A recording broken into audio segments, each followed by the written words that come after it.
सैकड़ों भविष्यवक्ताओं की कोशिशें वह चीखे और उनके सामने परमेश्वर का एक इंसान और फिर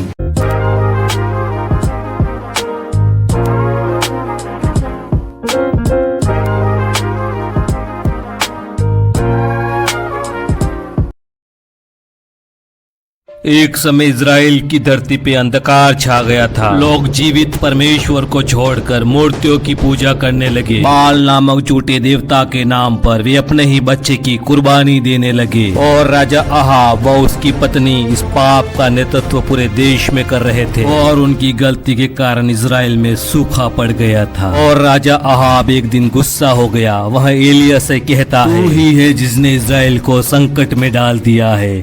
3 साल से बारिश नहीं हुई है, लोग भूखे मर रहे हैं। एलिय्याह कहता है, यह मेरे कारण नहीं, यह तुम्हारे पापों के कारण हुआ है। तूने और तेरे पितरों ने यहोवा को छोड़कर बाल की पूजा की है, इसीलिए यह विपत्ति आई है। और एलिय्याह ने सब लोगों को माउंट करमेल पे बुलाया और कहा, आज फैसला यही होगा, देखते हैं किसका परमेश्वर जीवित है। फिर हजारों लोग पहाड़ पे इकट्ठे हो गए। वहीं एलिय्याह कहता है, कब तक तुम 2 विचारों पे डगमगाते रहोगे?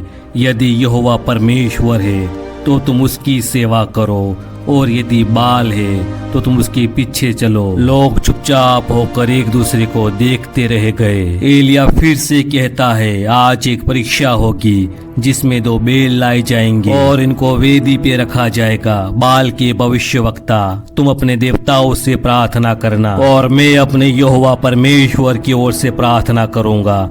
देखते हैं किसकी ओर से वेदी जलती है। जिसकी ओर से आग गिरी वही सच्चा परमेश्वर होगा। बाल के पुजारी वेदी सजाने लगते हैं और वह कहने लगते हैं, हे बाल, हमारी सुन और आग भेज। वह खुशी के मारे खुद का शरीर चाकू से काटने लगते हैं, खून बहाने लगते हैं। एलिय्याह मुस्कुरा कर कहता है, और जोर से पुकारो, शायद तुम्हारा देवता सो रहा है या फिर कहीं यात्रा पर गया है। वह अपने देवता बाल को पुकारते पुकारते वह खुद का खून बहाते हुए घायल हो गए। फिर एलिय्याह कहता है, आओ मैं यहोवा की वेदी तैयार करूं। एलिय्याह के द्वारा वेदी तैयार की जाती है। वह उस पे पानी डाला जाता है और वह घुटनों पे बैठकर यहोवा से प्रार्थना करता है, हे यहोवा, अब प्रकट कर, तू ही इज़राइल का परमेश्वर है और मैं तेरा दास हूँ। और आसमान से अचानक आग आ जाती है, वह वेदी जल उठती है। फिर अचानक चिल्लाने लगती है,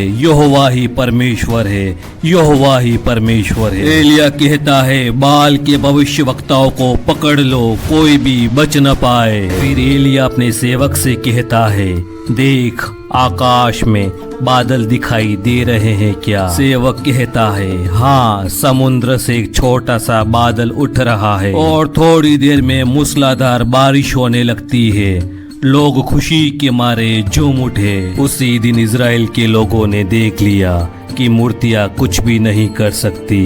यहोवा जीवित परमेश्वर है। वह प्रार्थना का उत्तर देता है, वह चमत्कार करता है, वह लोगों को बचाता है। विश्वास और प्रार्थना असंभव को भी संभव बना देती है। अगर आप भी यहोवा परमेश्वर से प्रेम करते हैं तो वीडियो को लाइक करें, अपने दोस्तों में शेयर करें, वह चैनल को सब्सक्राइब करें। परमेश्वर आपको आशीषित करे। आमीन।